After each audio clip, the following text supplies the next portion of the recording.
Assalamualaikum warahmatullahi wabarakatuh. Perkenalkan, nama saya Muhammad Huda Pratama. Pada video ini saya akan menjawab beberapa soal UTS dari matkul agama Islam yang dosen penampunya itu Pak Uray Salam. Langsung saja kita masuk ke pertanyaan yang pertama. Jelaskan hal-hal yang merupakan intisari sistem akidah Islam dan sebutkan satu dalil Al-Quran atau hadis yang mendasarinya.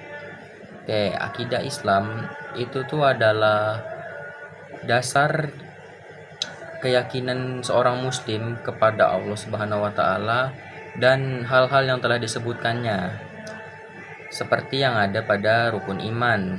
Nah, seorang muslim itu wajib untuk meyakini rukun iman. Saya lupa juga kalau akidah Islam itu punya kaitan kuat sama iman. Nah, dalam rukun iman itu ada iman kepada Allah, iman kepada malaikat, iman kepada kitab-kitab, iman kepada nabi dan rasul, iman kepada hari akhir, dan yang terakhir iman kepada qada dan qadar. Nah, kalau menurut pendapat saya, kalau seorang muslim itu berhasil mengamalkan keenam akidah Islam yang tadi, nah seorang muslim itu tuh bakal mendapatkan ketenangan hati karena segala pertanyaan yang ada di kepalanya itu sudah terjawab oleh keenam rukun iman itu, dan dia itu bakal mendapatkan jalan hidup dari kalau dia berhasil mengamalkan keenamnya itu. Nah, untuk dalil atau hadis yang mendasarinya itu ada surah Al-Baqarah ayat 285. Pertanyaan selanjutnya, mengapa ada banyak agama di dunia ini? Nah, sebagai seorang muslim, kita itu meyakini kalau dulunya itu tuh cuma ada satu agama, yaitu agama tauhid. Agama tauhid itu adalah ajarannya para nabi. Nah, yang kita tahu tauhid itu kan disempurnakan menjadi agama Islam. Nah, tapi bisa jadi para penganut agama tauhid yang lain itu melakukan perubahan, penambahan, atau malah sampai penyimpangan kepada agama itu karena perubahan zaman. Nah, itu tuh ada beberapa faktor yang bisa mempengaruhinya. Mungkin aja bisa karena faktor budaya, karena faktor tradisi, atau bahkan karena kepentingan politik. Pertanyaan selanjutnya, bagaimana pandangan Anda tentang hal tersebut? Menurut saya, walaupun ada banyak agama di dunia ini, tapi sebagai seorang muslim, kita tuh wajib cuma meyakini satu agama, yaitu agama Islam. Kita tuh wajib yakin kalau agama Islam itu adalah salah satu agama yang satu-satunya agama yang paling benar, dan yang lain itu salah. Dan ya, di sisi lain kita juga nggak bisa memaksakan orang lain untuk menjadi seorang muslim, karena Islam itu bukan agama yang memaksa. Yang bisa kita lakukan itu cuman menunjukkan keindahan Islam kepada orang lain, dan biarkan mereka memutuskan mereka mau menjadi seorang muslim atau enggak. Kita masuk ke pertanyaan selanjutnya. Jelaskan hikmah di balik ketentuan jadwal sholat atau puasa yang didasarkan pada peredaran matahari, bumi, dan bulan.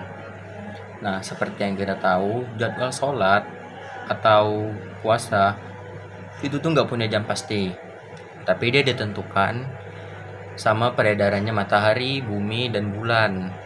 Nah, contohnya sholat subuh. Sholat subuh itu nggak punya jam pasti, tapi yang kita tahu, sholat subuh itu mulai dari munculnya fajar syadik sampai dengan terbitnya matahari.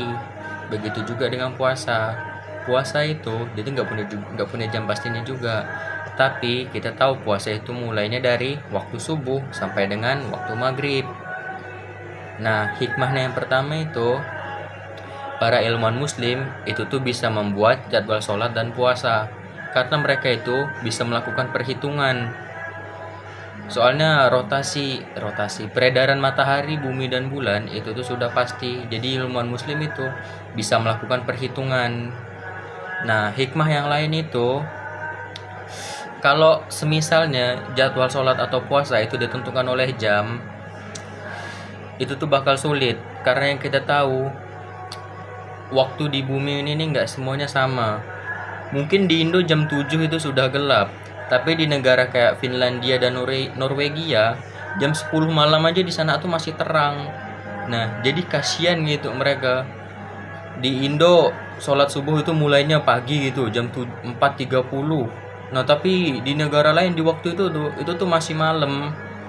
Nah, jadi itulah enaknya ini, jadwal sholat atau puasa itu ditentukan berdasarkan peredaran matahari, bumi, dan bulan. Oke, kita masuk ke pertanyaan yang terakhir.